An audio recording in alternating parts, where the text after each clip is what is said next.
Good evening, Your Majesties. Good evening, Windsor. A huge thank you to everyone for making this such a special evening. Depuis des générations, le Noël royal est régi par des traditions formelles, des protocoles stricts et des apparitions soigneusement mises en scène. Mais derrière les murs du palais, quelque chose change. Le prince William et Catherine redéfinissent discrètement la signification de Noël pour la monarchie moderne, par des choix subtils, des gestes intimes et une priorité donnée à la famille plutôt qu'aux formalités. Le prince et la princesse de Galles façonnent une célébration plus chaleureuse et profondément personnelle. Mais cette transformation discrète pourrait-elle redéfinir la véritable signification du Noël royal? Suivez-nous pour découvrir les tenants et aboutissants de la démarche silencieuse de William et Catherine visant à repenser le Noël royal. Évolution de la tradition de la promenade de Sandringham. Pendant une grande partie de l'histoire britannique moderne, la promenade de Noël à Sandringham a été l'une des traditions les plus ancrées de la monarchie. Chaque année, sans explication ni surprise, la famille royale sort de l'église Sainte-Marie-Madeleine le matin de Noël. Les foules se massent derrière les barrières, non pas dans l'espoir de voir quelque chose de nouveau, mais par besoin de retrouver un lieu familier. La promenade n'a rien d'exaltant, elle est réconfortante. Cela envoie un message discret.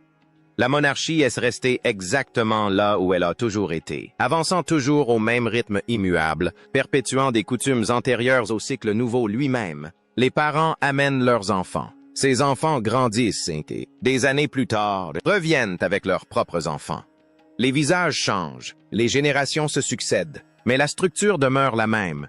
Ce sentiment de stabilité est essentiel. C'est pourquoi les décisions prises cette année par le prince William et la princesse Catherine ont une importance bien plus grande qu'il n'y paraît au premier abord. Aucune annonce officielle, aucune déclaration audacieuse sur la modernisation, aucun effort public pour présenter cette décision comme une réforme.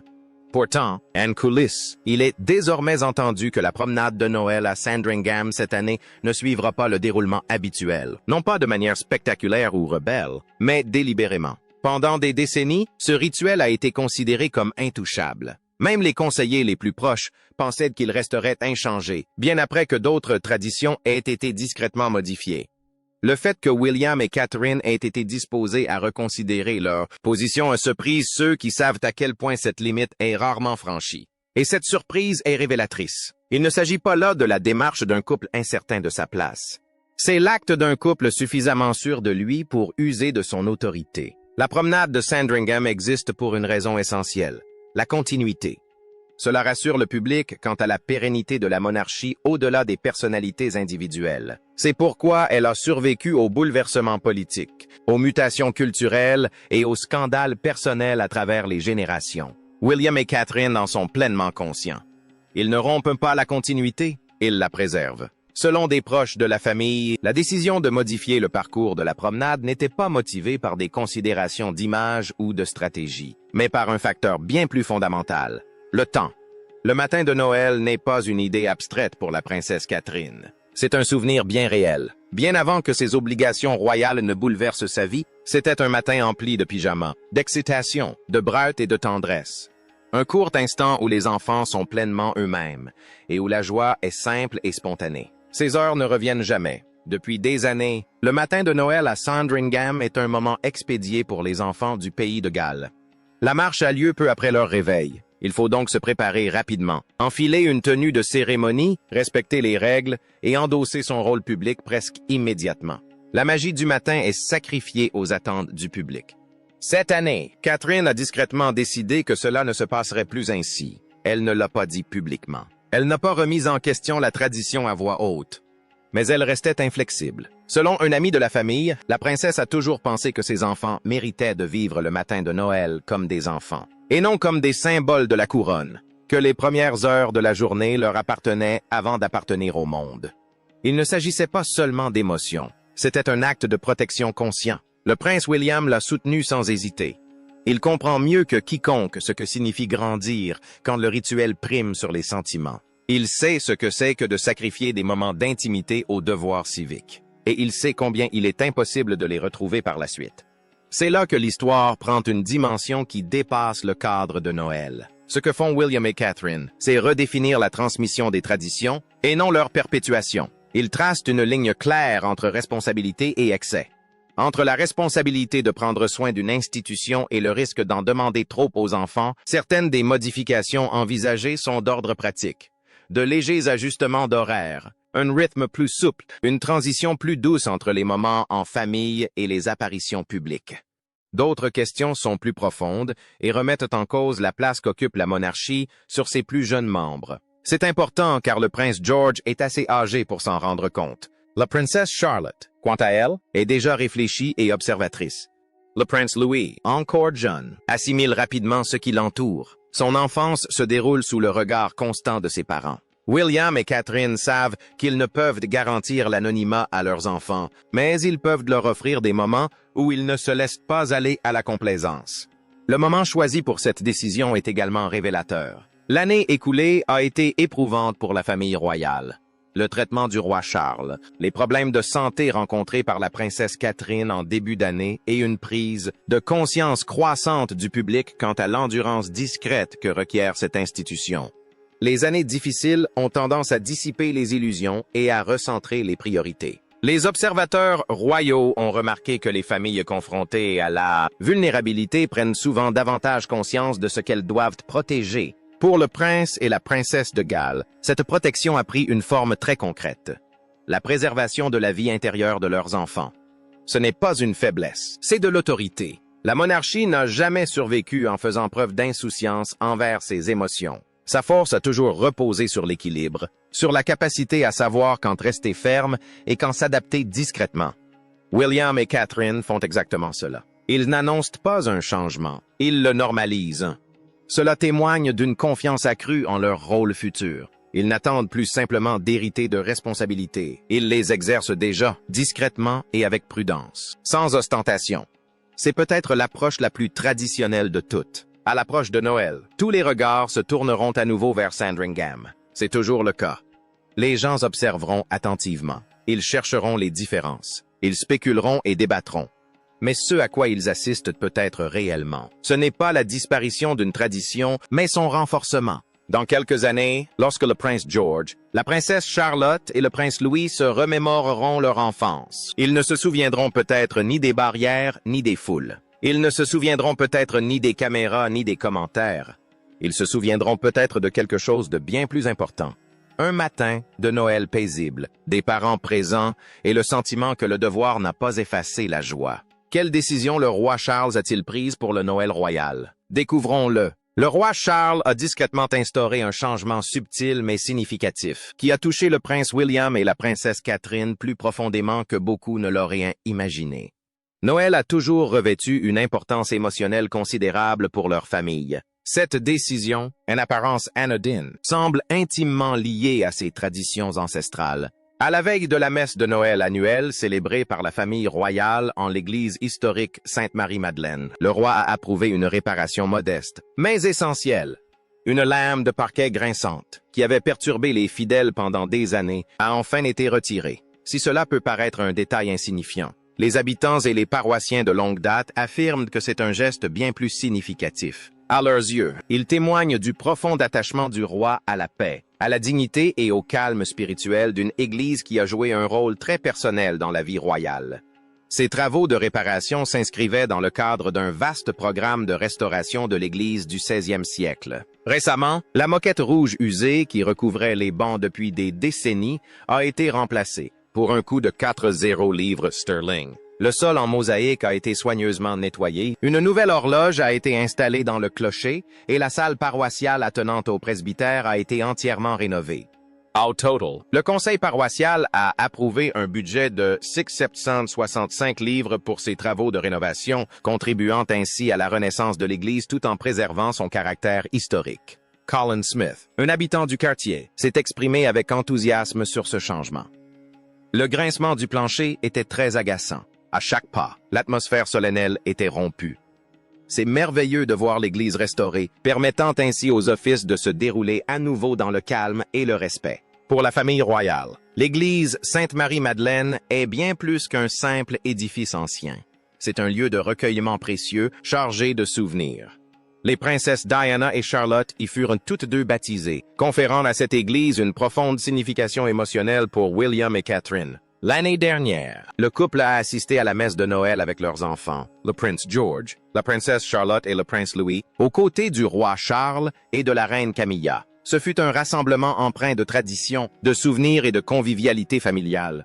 Ils étaient accompagnés d'autres membres importants de la famille royale, notamment le duc et la duchesse d'Édimbourg, la princesse Beatrice et Eduardo Mapelli-Mozzi, Zara et Mike Tyndall, ainsi que Peter Phillips. Leur présence soulignait le rôle de l'Église comme lieu de rencontre central pour la famille pendant les fêtes de fin d'année. L'engagement du roi Charles envers la préservation du patrimoine royal et national dépasse le cadre de Sandringham. Dans un autre geste généreux, il a récemment fait un don de plus de 50 livres pour financer des réparations urgentes à l'église paroissiale Saint-Pierre et Saint-Paul de West Newton, un lieu cher à la reine Élisabeth II. Des documents financiers récemment publiés révèlent que le roi a versé 5900 livres de sa liste privée, les collectes de fonds locales s'étant avérées insuffisantes. La reine assistait régulièrement aux offices du dimanche dans cette église, ses dernières visites ayant eu lieu lors de ses séjours de Noël à Sandringham. L'église, classée monument historique de catégorie 2, et en grande partie reconstruite en 1881, conserve sa tour du 14e siècle.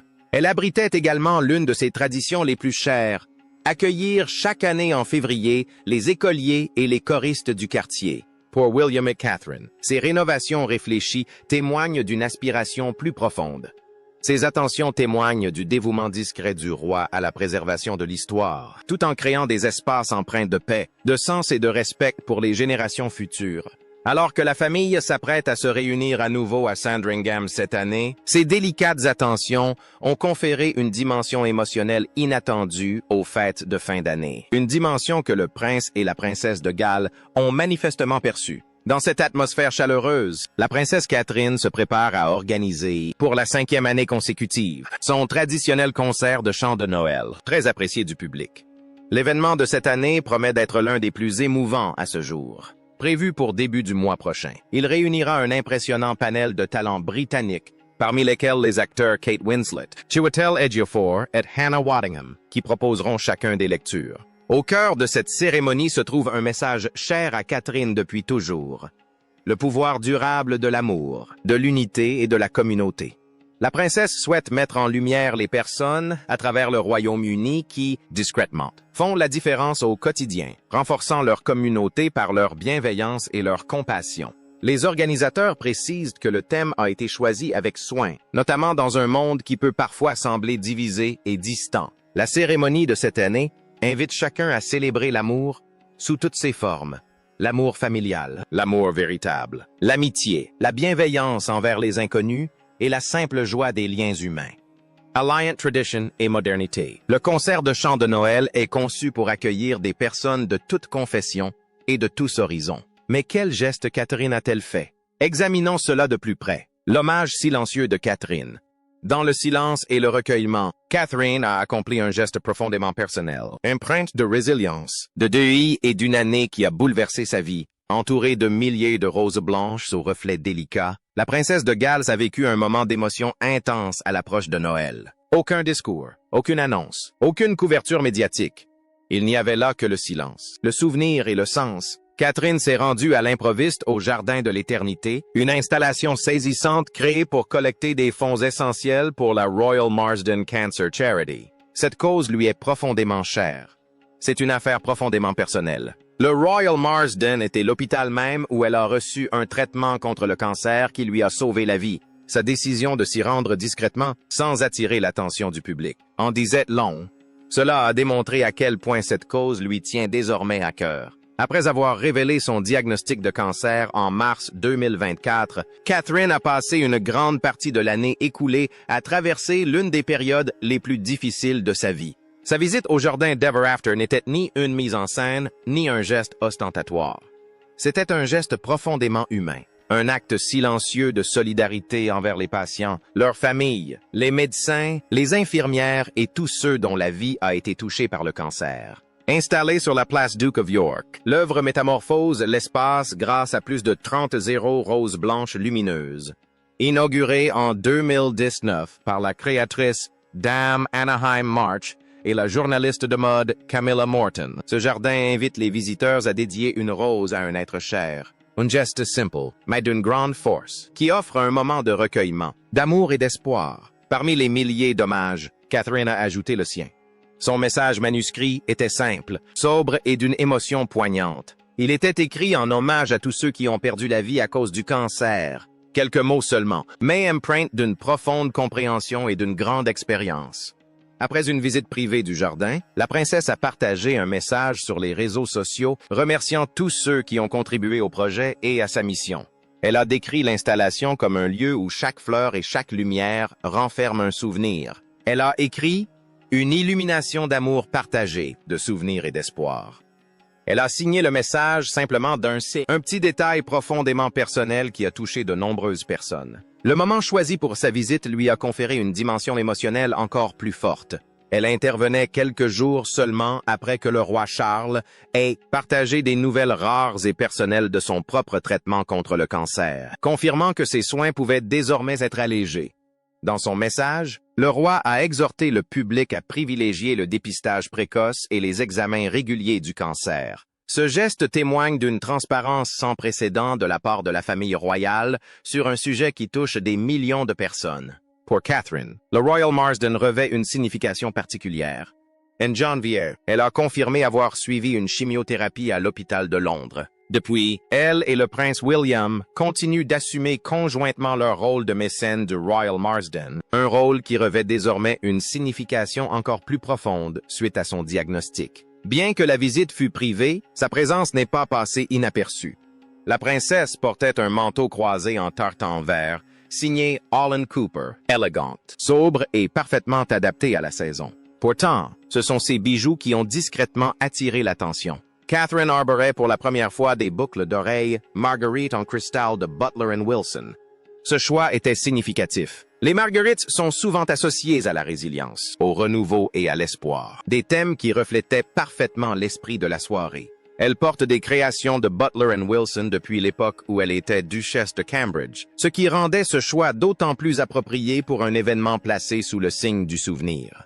Derrière son calme et sa grâce se cache un parcours semé d'embûches. Lorsque Catherine a annoncé son diagnostic en mars 2024, cela faisait suite à des semaines de spéculations intenses et d'une attention médiatique intrusive. Elle s'est retirée de la vie publique pour se consacrer pleinement à son traitement.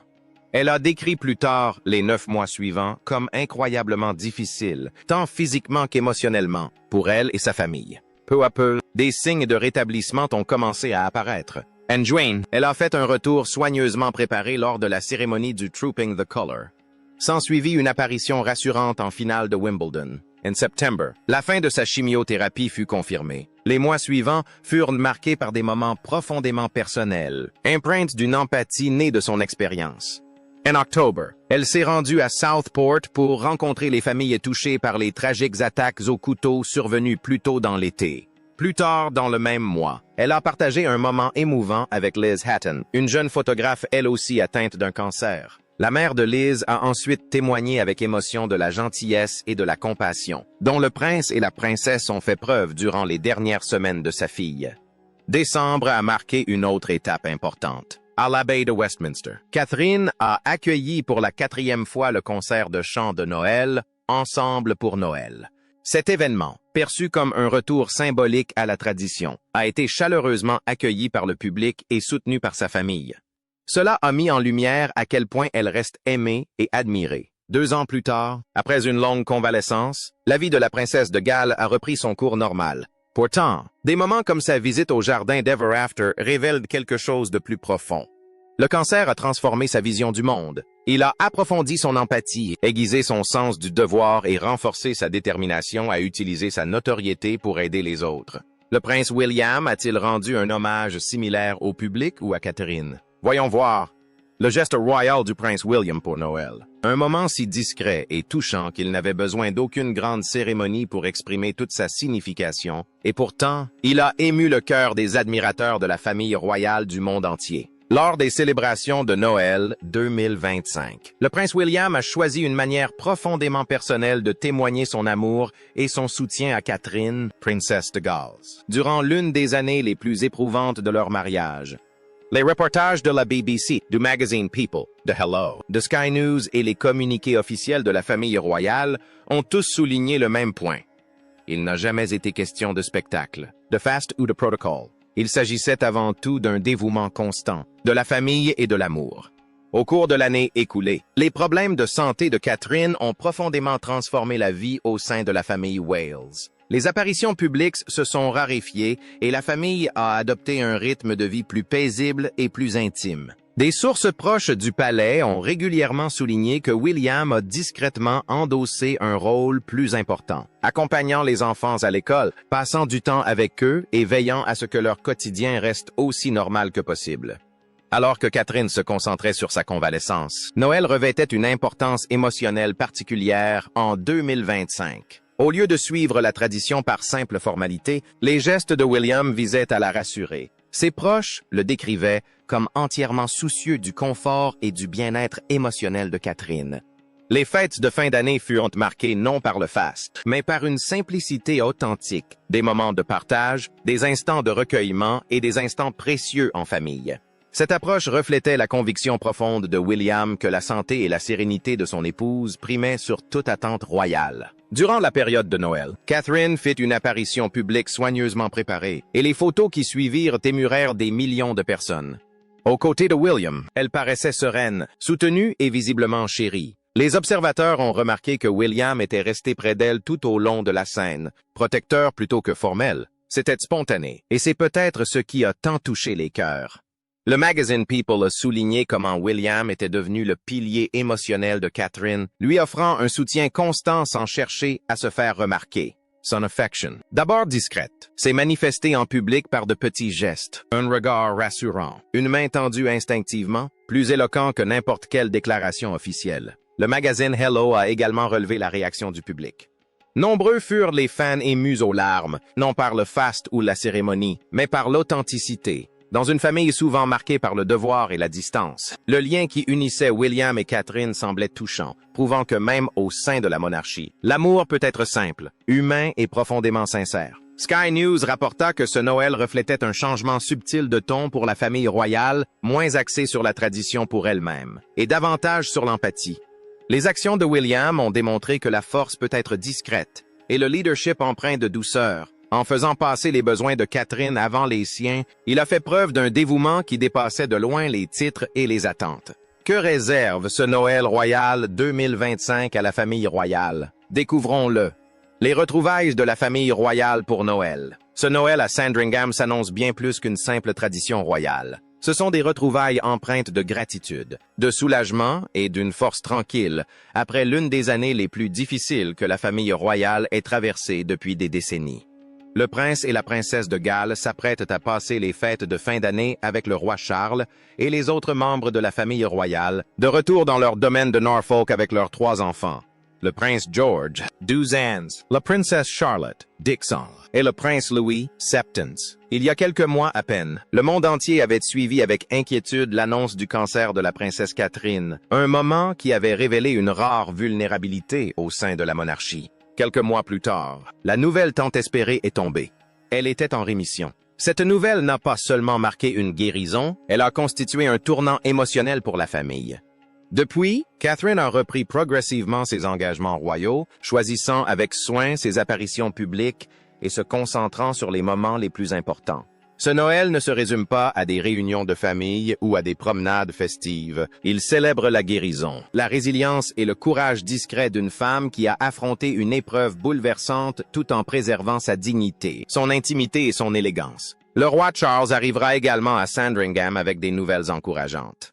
Après avoir annoncé son diagnostic de cancer en février 2024, le roi a récemment indiqué que son traitement avait été allégé grâce à une prise en charge précoce et efficace. S'exprimant en soutien aux campagnes de sensibilisation au cancer, il a qualifié le diagnostic précoce de véritable sauveur, un message qui a profondément touché le pays. Un suivi médical est toujours en cours, mais cette évolution positive a insufflé un nouvel espoir à la famille royale en cette période de fête.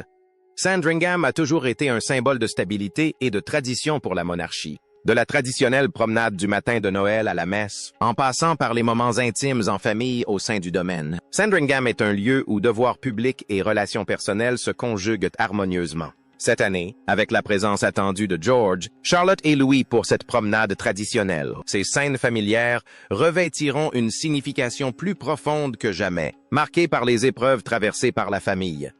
Dans les semaines précédant Noël, le prince William s'est attaché à transmettre à ses enfants bien plus que leur responsabilité royale, la compassion.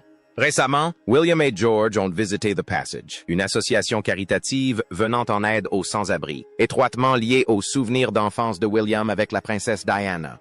Ensemble, ils ont préparé le déjeuner de Noël annuel de l'association caritative, un rappel discret mais éloquent de l'héritage de Diana et de l'importance du service pour la famille royale moderne. La famille Wales a également partagé une nouvelle carte de vœux cette année. On les y voit à l'extérieur, détendus, unis et souriant naturellement. Pas de pose guindée, pas de grandiloquence. Après une année tumultueuse, l'image dégage calme, stabilité et gratitude. Des sentiments qui dépassent largement les portes du palais. Ce sentiment de convivialité s'est également prolongé à Buckingham Palace lors du traditionnel déjeuner de Noël du roi Charles. Catherine et Charlotte portaient des tenues rouges assorties pour les fêtes, tandis que George et Louis ont rejoint leurs parents. Un moment familial simple et chaleureux, très apprécié des observateurs royaux du monde entier. L'année dernière, la famille avait manqué cette réunion après s'être installée prématurément dans le Norfolk, ce qui rend ce retour particulièrement symbolique. Un message discret qui témoigne de la résilience de la famille face à l'adversité. Pour les passionnés de la famille royale du monde entier, Noël à Sandringham cette année est bien plus qu'une tradition. C'est une célébration du renouveau, de la résilience et de l'unité familiale, empreinte d'une élégance sobre et d'une émotion sincère. Sandringham occupait depuis longtemps une place particulière dans l'histoire royale. Ce lien remonte à 1870, lorsque le futur roi Édouard III acquit le domaine. Les célébrations de Noël y furent interrompues durant les dernières années du règne de la reine Victoria, mais reprirent pleinement en 1988 après les rénovations de Windsor et se perpétuent depuis. La reine Élisabeth II y a célébré Noël pendant plus de 30 ans, même en période d'incertitude, faisant de ce domaine un symbole de continuité. Le domaine revêt une profonde importance historique. En 1932, Sandringham a accueilli la première allocution royale de Noël, établissant un lien direct entre la monarchie et le public. En 1952, c'est à Sandringham que la reine Élisabeth II apprit le décès de son père et prononça plus tard son premier message de Noël en tant que jeune monarque. Était-ce la première fois que Catherine surprenait la famille royale à Noël? Examinons cela de plus près. Le refus audacieux de Catherine de présenter ses vœux de Noël à la reine Élisabeth. Noël est riche en traditions. Certains ouvrent leurs chaussettes en pyjama, même à la vingtaine. D'autres savourent du chocolat au petit déjeuner ou font une promenade hivernale paisible avant le dîner. La famille royale britannique a elle aussi des traditions très strictes. Chaque année, elle se réunit à Sandringham pour Noël. Mais en 2006, bien avant que Catherine ne devienne princesse de Galles, la reine Élisabeth a fait quelque chose d'inhabituel.